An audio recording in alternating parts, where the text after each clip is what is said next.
여러분에게는 각자 이름이 있으시죠? 그죠? 우리 교회는 특별하게 같은 이름을 가지신 분이 한 명 있네요. 저랑 같은 이름을 갖고 있는 사람. 예, 정민이. 예, 말고는 없죠. 근데 여러분 알고 계십니까? 우리에겐 각자 다른 이름을 가지고 있지만 지금 여러분들 이렇게 한 자리에 모이는 순간 우리는 공통된 이름을 갖게 됩니다. 바로 그 이름이 무엇인지 아십니까? 바로 그리스도인. 우리를 향하여서 많은 사람들은 그리스도인이라고 이야기합니다. 곧 우리의 삶은요, 그리스도인의 삶을 나타내야만 한다는 것이죠. 곧 여러분들 개개인의 이름을 가지고 그 이름을 가지고 살아가지만 여러분들은 또한 공통적인 이름, 곧 그리스도인이라는 이름을 가지고 이 땅을 살아갈 수밖에 없다라는 것입니다. 그래서 또 다른 오늘 설교의 제목은 그리스도인의 삶이라고 또한 이야기할 수 있습니다. 그럼 오늘 본문을 통하여서 그리스도인의 삶이 어떠한지를 함께 나누길 원하는데요. 일단 4절을 보면은 뭐라고 이야기합니까? 주 안에서 항상 기뻐하라. 내가 다시 말하노니 기뻐하라. 이 말은 무엇입니까? 여러분들을 향해서 제가 말씀드리고 싶은 것도 똑같습니다. 여러분 항상 기뻐하십시오. 주 안에서 기뻐하십시오. 왜냐? 우리가 왜 기뻐할 수 있느냐? 우리의 삶이 왜 기뻐할 수 있느냐? 그것은 바로 여러분은 예수 그리스도 안에서 구원받은 자들이기 때문입니다. 주님께서 여러분들 가운데 생명을 주셨고요. 주님께서 여러분들 가운데 영생을 주신 것뿐만 아니라 이 땅을 정복할 수 있는 정복자의 영을 여러분들 가운데 부어주셨기 때문에 여러분들은 기뻐하는 삶을 살아야 한다는 것입니다. 하지만 여러분의 삶은 지금 어떻습니까? 여러분 다 배워서 아시겠지만 하나님께서는 여러분을 통한 마스터 플랜을 가지고 계십니다. 그것이 무엇입니까? 어디에 나와 있습니까? 그렇죠. 창세기 1장 28절 우리 같이 한번 읽어볼까요? 뭐라고 나왔나요? 하나님이 그들에게 복을 주시며 하나님이 그들에게 이르시되 생육하고 번성하여 땅에 충만하라. 땅을 정복하라. 바다의 물고기와 하늘의 새와 땅에 움직이는 모든 생물을 다스리라. 이것이 바로 하나님께서 여러분들을 향한 계획입니다. 그렇기 때문에요, 여러분들이 이러한 삶을 살 수 있도록 이미 하나님께서 여러분들이 그분을 영접하는 그 순간, 여러분들이 그분을 믿는 그 순간 주셨다라는 거예요. 이 삶을. 그렇기 때문에 기뻐할 수 있는 겁니다. 그런데 여러분 다 영접하셨죠? 주님을 우리의 구주로 인정하시죠? 그런데도 기뻐하지 않는 건 도대체 뭘까요? 여러분의 삶은요, 기쁨이 넘쳐야만 됩니다. 그렇기 때문에요, 우리가 또한 기뻐할 수 있는 이유가 또 어디 있느냐? 성경에 보면 또 나와 있어요. 데살로니가전서 5장 16절부터 이렇게 쭉 보면 여러분들이 너무나 잘 아는 말씀입니다. 항상 기뻐하라, 쉬지 말고 기도하라, 범사에 감사하라. 그게 뭐라고 나오는지 아십니까? 이것이 그리스도 예수 안에서 너희를 향하신, 바로 우리를 향하신 하나님의 뜻이니라. 여러분, 하나님의 뜻은요, 우리가 기뻐하는 삶을 사는 겁니다. 바로 주님을 영접한 그들이 하나님이 주신 구원을 받고 하나님이 주신 그 마스터 플랜을 알고 그 삶을 누리면서 기뻐하는 삶을 살기를 원하신다라는 거예요. 여러분, 우리 모두 기뻐하는 삶, 기쁨이 넘치는 삶, 어느 곳에 있든지 어느 때이든지 기뻐할 수 있는 삶을 사시는 우리 성도님들 되셨으면 너무나 좋겠습니다. 딱 얼굴을 보면 알 수 있어요. 이 사람들이 기뻐하는지 아니면 막 쪄들어 사는지 알 수 있거든요. 우리 수영이 기뻐하는지 알 수 있는 게 어떻게 하는지 아세요? 이러고 있어요. 여러분 환경이 어렵다 할지라도 여러분 기뻐하십시오. 하나님의 뜻은 그 뜻이 아니기 때문에, 하나님의 뜻은 여러분들을 향한 좋은 계획을 가지고 계시기 때문에 그것을 기억하시고 생각하시고 기뻐하시는 우리 성도님들 되셨으면 너무나 좋겠습니다. 그것이 바로 그리스도인의 삶 첫 번째입니다. 그럼 두 번째는 무엇일까요? 오늘 본문의 5절에 보면 너희의 관용을 모든 사람에게 뭐 하라고요? 알게 하라. 여러분, 무엇을 알게 해야 됩니까? 여기서 관용이라는 말은 무슨 말일까요? 관용하다. 관용이라는 말은 국어사전에서 보면은요, 남의 잘못을 너그럽게 받아들이거나 용서함 또는 그런 용서를 이야기합니다. 여러분, 관용을 알게 하다. 도대체 이게 말이 안 되죠. 남의 잘못을 너그럽게 받아들이고 용서하는 것을 알게 한다? 그럼 내가 누군가를 용서해주고, 야, 내가 너 용서해줬어? 이렇게 알게 하라는 것이 아니고요. 여러분, 우리는 다 죄인이었습니다. 그죠? 우리는 죽을 수밖에 없는 자였어요. 그죠? 우리는 지옥을 향하여 달려가는 자들이었습니다. 하지만 우리의 죄를 누가 용서해 주셨어요? 바로 예수 그리스도께서 용서해 주셨다는 거예요. 바로 관용이라는 것 자체가 바로 그분을 이야기하는 겁니다. 그분을 알게 하라는 거예요. 바로 예수 그리스도가 우리를 용서해 주신 것, 그 용서해 주셔서 우리가 살 수 있는 것들을 우리만 아는 것이 아니라 누구에게요? 죽어가는 자들에게 알려주라는 거예요. 왜요? 그들도 주님께서 용서하셨기 때문에. 그들도 죽어가는 자들을 용서하셨기 때문에 우리 보고 알게 하라, 관용을 알게 하라 라고 주님께서 이야기하고 계시는 것입니다. 또한 우리가 알게 해야 될 것은 무엇이냐? 세상 사람들에게 알려줄 것이 많아요. 첫 번째로는 갈라디아서 6장 10절에 보면은요, 우리의 착한 일을 알게 하라 라고 이야기합니다. 착한 일을 알게 한다라는 것, 그것은요 우리가 착한 일을 행하라는 거예요. 착한 일을 행해야 됩니다. 사람들 가운데 그리스도인의 삶은요, 악을 행하면 안 돼요. 착한 일을 하는 거예요. 그들 가운데 선한 일을 행해야만 합니다. 또한 두 번째로는요, 디도서 3장 2절에 보면은요, 비방하지 말고요, 다투지 말고 범사의 온유함을 또한 알게 해야 합니다. 전해야 된다라는 거죠. 세 번째로 또한 마태복음 5장 48절에 보면 하늘에 계신 너희 곧 우리의 아버지의 온전함을 우리를 통하여서 알게 해야 된다라는 거예요. 여러분들은 알리는 자입니다. 무엇을 알리는 자입니까? 바로 예수 그리스도가 구원자임을, 바로 죽어가는 당신들을 용서하신 분임을 알게 하는 것. 또한 착한 일, 우리가 착한 일을 한다는 거 아니에요. 착한 일을 하시는 그분, 바로 예수 그리스도, 우리를 통하여 착한 일을 이루시는 그분을 알게 하는 것. 그 다음에 범사의 온유함을 알게 하고 뿐만 아니라 예수 그리스도의 그 뜻을 알게 하는 것입니다. 이것을 결론적으로 이야기한다면 우리가 알게 해야 될 것은 무엇이냐? 바로 주님의 사랑으로 변화된 우리 모습을 통하여서 우리 구주 예수 그리스도를 알려야 된다는 거예요. 여러분, 그리스도의 삶은요, 알리는 삶입니다. 나만 알고 있는 것이 아니에요. 나만 귀한 보물을 알고 있다고, 나만 영원한 생명을 알고서 혼자 감추고 있는 것이 아닙니다. 바로 그리스도의 삶, 곧 우리가 그리스도라는 이름을 가지고 있는 우리의 삶은요, 바로 예수 그리스도를 증거하는 자, 곧 그분을 알리는 삶을 살아야 된다는 거예요. 여러분, 이걸 쉬운 말로 뭐라고 하죠? 우리는 전도라고 이야기합니다. 여러분들의 셀 모임을 하는 이유가, 목적이 무엇입니까? 영혼을 구원하는 거예요. 그들을 전도하여서 그들을 정착시키는 거예요. 그렇기 때문에 우리 교회가 성장할 수 있는 것이고 아름답게 더욱더 크게 번성할 수 있는 이유가 무엇이냐? 바로 예수 그리스도의 원하시는 뜻, 곧 그리스도인의 삶을 그대로 살아가도록 여러분들 가운데 이야기해주고 그러한 삶을 살아갈 수 있도록 도와주기 때문에 우리 교회가 성장할 수밖에 없는 겁니다. 왜요? 우리 교회가 요구하고 우리 교회가 요청하는 것은 무엇입니까? 여러분들이요, 전도자의 삶을 사는 거예요. 셀 리더가 되는 것은 무엇입니까? 누군가에게 자랑하기 위하여서 아니에요.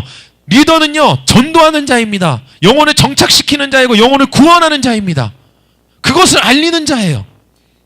그것이 바로 여러분의 삶이라는 거예요. 그게 우리의 삶이고요. 여러분, 예수 그리스도를 증거하는 자, 그분을 알리는 자가 되기를 원합니다.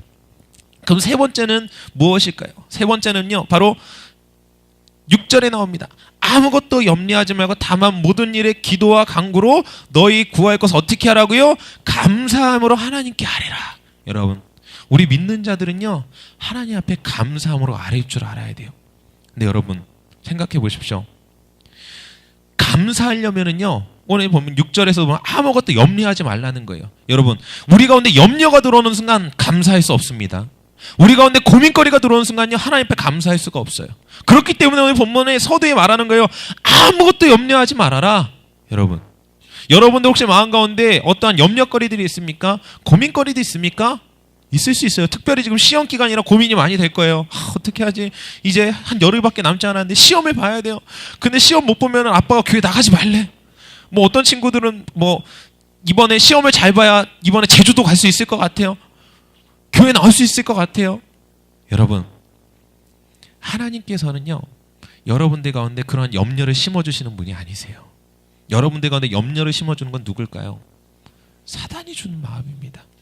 그렇기 때문에 그 마음을 붙잡지 마세요. 그렇기 때문에 아무것도 염려하지 말고 다만 모든 일에 기도와 간구로 너희 구할 것을 어떻게 하라고요?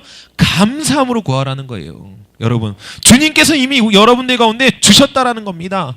여러분의 그 염려거리들, 그 모든 것들을요, 이미 주님께서 다 해결하실 수 있는 능력을 여러분들 가운데 부어주셨다라는 거예요. 그것에 대해서 고민할 필요가 없다라는 겁니다. 다만 여러분들이 구해야 될 것은 무엇이냐? 기도와 간구로 감사함으로 구하는 것, 그것만 하면 된다라는 거예요. 여러분, 하나님 앞에 감사할 수 있어야 됩니다. 여러분, 지금 여러분의 마음, 심적 상태는 어떠십니까? 하나님 앞에 감사할 수 있으십니까? 지금 여러분의 환경 가운데 그 환경을 바라보면서 감사할 수 있습니까? 없을 거예요. 왜일까요? 염려와 함께 그 환경을 바라보기 때문에 감사할 수 없는 겁니다. 여러분들의 지금 현재 모습을 바라보기 때문에 감사할 수 없는 거예요. 그럼 우리가 어떻게 감사할 수 있느냐? 바로 우리가 구해야 될 것, 그것이 무엇인지 온전히 깨닫는 겁니다. 여러분이 구해야 될 것은 무엇일까요? 바로 그분입니다. 우리의 생명 되시는 예수 그리스도. 여러분, 우리가 그분을 구할 때, 그분을 바라볼 때, 제가 전에 한번 설교한 적이 있어요. 사마리아 여인이 예수님을 만났습니다. 예수님을 만났는데 그 환경이 변화되었습니까? 아니에요. 환경은 똑같아요. 그 사람을 피해 다니는 그 여인이 환경은 똑같고 예수님과 얘기한 것뿐인데 어떻게 바뀌었어요? 마을로 뛰어들어가는 거예요. 그리고 사람들한테 외치는 겁니다. 여러분, 우리의 구원자 예수 그리스도, 바로 그분이 이곳 가운데 오셨습니다. 나와서 보십시오. 사람을 피해 다니던 그가 예수님을 만나니까 환경을 바라보는 것이 아니라 그 마음이 변화되어져서 달려나아가는 거예요. 여러분, 그렇기 때문에 우리가 구해야 될 것, 우리가 바라봐야 될 것, 환경과 어려운 염려가 아니라 바로 우리가 구해야 될 것은 바로 예수 그리스도, 그분을 만나는 것, 그분을 바라보는 것, 그것을 구해야 된다라는 거예요. 여러분, 고민과 염려거리들이 여러분을 붙잡고 있다면 그럴 때일수록 예수 그리스도 앞에 나아오십시오. 그분 앞에 기도하십시오. 그분 앞에 구하십시오. 주님, 내가 이 환경과 어려운 문제 가운데에서 지쳐있지만 하나님 나를 만나주셔서 나에게 회복을 주시고 새 힘을 주시고 능력을 더하여 주시옵소서. 내가 주님 앞에 달려나가길 원합니다. 주님을 경험하기 원합니다. 만나기 원합니다. 나를 만나달라고 주님 앞에 요청하시는 우리 성도님들 되셨으면 너무나 좋겠습니다. 우리가 이렇게 하나님 앞에 기뻐하고 하나님을 알리는 일에 헌신하고 또한 하나님 앞에 감사함으로 아랠 때에 그분께서 우리를 어떻게 하시는지 아세요? 7절에 나오고 있습니다. 7절에 보면은요, 그리하면 모든 지각에 뛰어난 하나님의 평강이 그리스도 예수 안에서 바로 우리의 마음, 너희의 마음과 생각을 지키시느니라. 여러분, 우리의 마음과요, 생각을 지키신대요. 여러분, 우리의 마음이 얼마나 중요한지 아십니까? 우리의 마음이요, 굉장히 중요해요. 하지만 우리의 마음은 어떠한 마음을 가지고 있느냐? 예수님께서 말씀하세요. 마태복음 15장 19절에 보면 마음에서 나오는 것은 악한 생각과 살인과 간음과 음란과 도둑질과 거짓 증언과 비방이다. 여러분, 인간은 원체 약하기 때문에요, 인간의 본 모습 자체가 악해요. 그렇기 때문에 그 마음에서는요, 선한 것이 나올 수가 없다라는 거예요. 하지만 잠언에서는 이야기합니다. 무릇 지킬 것은 뭐를 지키라고요? 너희 마음을 지키라. 왜요? 생명이 그 마음 가운데에서 나오기 때문에. 하지만 우리의 힘으로 지킬 수가 없는 거예요. 그렇기 때문에 하나님께서, 예수 그리스도께서 우리의 마음을 지켜주신다라는 겁니다. 여러분, 그렇기 때문에 그분을 붙잡아야 되는 거예요. 그분 앞으로 기뻐해야 되고 그분을 알리는 일에 헌신해야 되고 그분 앞에 감사함으로 우리가 아랠 때에 주님께서 우리의 마음을 그 악하고 음란하고 사악한 마음 가운데서 우리를 지켜주신다라는 겁니다. 여러분 마음 가운데 혹시 악한 것들이 들어가 있습니까? 음란한 생각이 들어가 있습니까? 아니면 부정적인 것들이 들어가 있습니까? 그렇다라고 한다면 아까 전에 이야기한 세 가지를 점검해 보시라는 거예요. 여러분 안에 기쁨이 있는지, 여러분의 삶이 전도자의 삶으로서 하나님을 증거하는 삶을 살아가고 있는지, 아니면 감사함으로 하나님 앞에 아뢰는 삶을 살아가고 있는지. 만약 여러분이 이러한 삶을 살아가고 있지 못하다라고 한다면 분명한 건 여러분들의 마음 가운데 분명히 허물어지고 무너진 곳 가운데에서 여러분을 넘어뜨리려고 하는 그 사단의 괴계가 계속해서 손을 뻗치고 있다는 겁니다. 여러분, 그렇기 때문에 하나님 앞에 우리가 지켜야 될 것 이 세 가지를 가지고 나아가자고요. 그래서 하나님이 우리의 마음을 지키시고 우리를 또한 생각을 지키신다고 했는데요. 여러분, 우리의 생각은요, 마찬가지입니다. 사단은 우리의 생각을 통하여서 계속하여서 부정적인 것들을 이야기해요. 계속해서 안 된다고 이야기합니다. 불가능하다고 이야기합니다. 할 수 없다라고 이야기합니다. 근데 우리의 생각은요, 또 어떤지 아세요? 우리가 생각한 것을 우리는 이야기하게 되어져 있고요, 우리가 이야기한 것을 행동하게 되어져 있다는 거예요. 그렇기 때문에 우리의 생각이 굉장히 중요해요.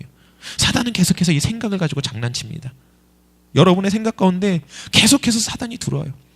저희 사역자들은 아닐 것 같으세요? 저의 마음 가운데에도, 저의 생각 가운데에서도 사단이 계속 좋지 않은 생각들을 집어넣어요. 부정적인 생각을 집어넣어요. 할 수 없다라고 이야기해요. 하지만 여러분, 그 생각마저도 지키시는 분이 바로 주님이다라는 거예요. 왜요? 주님께서는 바로 우리의 마음과 생각을 지킬 때에 그것만 지켜나가는 것만으로도 우리가 하나님 앞에 바로 서 있을 수 있다는 걸 알고 계시기 때문에 여러분의 환경을 만지시지 않아도요, 여러분의 마음이 바뀌고 생각이 바뀌면 여러분들의 환경은 자동적으로 변화될 수밖에 없습니다. 여러분, 그거 아시죠? 자, 물컵에 물이 반이 들어있습니다. 어떤 사람은 그 물컵을 바라보면서 이야기합니다. 와, 물이 반이나 남았네? 하지만 어떤 이들은 뭐라고 이야기합니까? 뭐야, 물이 반밖에 남지 않았네? 똑같은 환경을요 바라보는 것 자체, 그 생각하는 것에 따라서 긍정적으로 바라볼 수 있고 부정적으로 바라볼 수 있는 거예요. 여러분의 환경이 어렵습니까? 하지만 주님께서 여러분들의 마음과 생각을 지키실 때에 그 부정적인 그 삶은요 긍정적으로 바라볼 수 있는 것입니다. 하지만 여러분들의 마음과 생각을 하나님께서 지키시지 않으면요 여러분의 환경이 아무리 좋다 하여도 그 환경은 부정적인 환경이 될 수밖에 없다라는 거예요. 그렇기 때문에 여러분들의 생각과 그 마음을 지키시는 것이 굉장히 중요하다라는 겁니다. 그것은요 그런데요 그 생각은 무엇으로 지킬 수 있느냐? 곧 예수 그리스도 그분이 주시는 말씀, 곧 그분이 주시는 그 믿음을 우리 가운데 심을 때에 그 마음과 생각을 지킬 수가 있다라는 겁니다. 여러분, 제가 참 좋아하는 설교 중에 하나가 세자르 목사님이 하신 설교가 있어요. 세자르 목사님께서 어떤 설교를 하셨냐면 내가 변하면 모든 것이 변한다. 여러분, 제가 가끔 글 가운데 이렇게 쓰는 내용들도 그 부분을 얘기하기도 하고 설교 때도 가끔 얘기하기도 합니다. 저는 그 말씀이 너무나 은혜스러워요. 내가 변하면 세상 모든 것들이 변할 수 있다라는 거예요. 그러면서 얘기하셨던 그 설교 본문이 바로 야베스에 관한 얘기입니다. 여러분, 야베스 성경이 66권으로 돼 있죠. 그죠? 엄청 긴 분량이에요. 근데 여러분, 예수님의 12제자 알고 있습니까? 다? 아세요? 잘 모르시죠? 잘 모르실 거예요. 네. 근데 예수님이 그 12제자, 그러면은 여러분 베드로는 아세요? 네, 너무나 잘 알겠죠. 요한은요? 마태, 마가, 누가? 예, 사복음서 다 나오네요. 예, 사도 바울. 당연히 알 수밖에 없어요. 왜요? 성경에 엄청 많이 나오거든요. 그죠? 엄청 많이 나와요. 아니에요? 그냥 사도 바울 많이 나오잖아요. 그죠? 그런데요, 야베스는 얼마나 많이 나올까요? 야베스 들어봤나요, 혹시? 예, 야베스 들어봤어요. 여러분 아마 그 야베스가 한 기도가 있는데 아실 거예요. 원컨대 주께서 나에게 복에 복을 더하사 나의 지경을 넓히시고, 찬양도 있잖아요. 들어보셨죠? 어디서 많이 들어봤어요. 희한하게 들어봤어요. 근데 여러분, 이 성경 가운데요 그 야베스라는 인물은요 단 한 번밖에 안 나옵니다. 그리고 야베스의 기도 그 부분으로 끝나요. 성경으로 따지면 제가 기억하기로 한 4절, 5절 그 분량밖에 야베스에 관한 내용은 없어요. 하지만 그 야베스가 유명한 이유가 무엇이냐? 바로 그의 기도 때문입니다. 여러분, 야베스라는 이름이 뭔지 아세요? 뜻이? 고통, 고난, 이런 뜻이에요. 여러분, 그러한 이름을 가졌던 야베스가요 하나님 앞에 기도했어요. 하나님 앞에 나의 지경을 넓혀달라고 기도했어요. 그런데요, 하나님께서 그 기도를 들으시고 뭐라고 응답하셨는지 아세요? 그의 기도를 응답하셨다라고 이야기하고 있습니다. 여러분, 그의 환경 자체는 변하지 않나요? 사람들이 얼마나 놀렸겠어요. 이름이요 고통이고 고난이에요. 야, 제 이름이 고통이고 고난이래. 야, 쟤 얼마나, 내 도대체 어떻게 했으면 이름이 고통이고 고난이야. 여러분 친구 중에 이름이 고통이고 고난이에요. 김고통, 김고난 뭐 이래와요. 얼마나 놀림거리가 되겠어요. 얼마나 그 삶 가운데 얼마나 고민이 되겠어요. 하지만 그는요 그 환경 가운데에서 환경을 바라본 것이 아니라 그가 변화되었고 그의 생각이 바뀌었고 그의 모습이 변화되어 있고 그가 하나님 앞에 요청한 것이 달랐다라는 거예요. 그랬더니 어떻게 됐습니까? 하나님이 놀랍게 변화시키셨다라는 거죠. 여러분, 마찬가지입니다.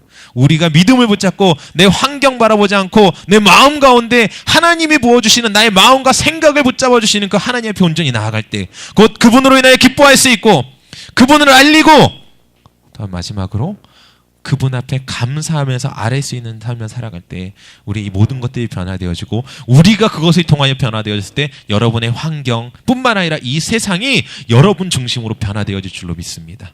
여러분, 그렇게 해서 이 땅을 변화시키고 이 세상을 정복해 나아가는 하나님께서 우리 가운데 최초에 부어주신 그 말씀과 같이 그 마스터 플랜과 같이 이 땅을 정복하며 다스리며 이 땅 가운데 하나님의 나라를 완성해 나아가는 우리 성도님들과 우리 친구들도 모두가 되셨으면 너무나 좋겠습니다.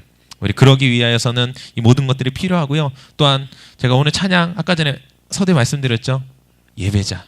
우리가 진정한 예배자로서 하나님 앞에 나아가는 것, 그것이 굉장히 중요한 것 같아요. 그래서 이 시간 같이 우리 예배자 함께 한번 찬양하시고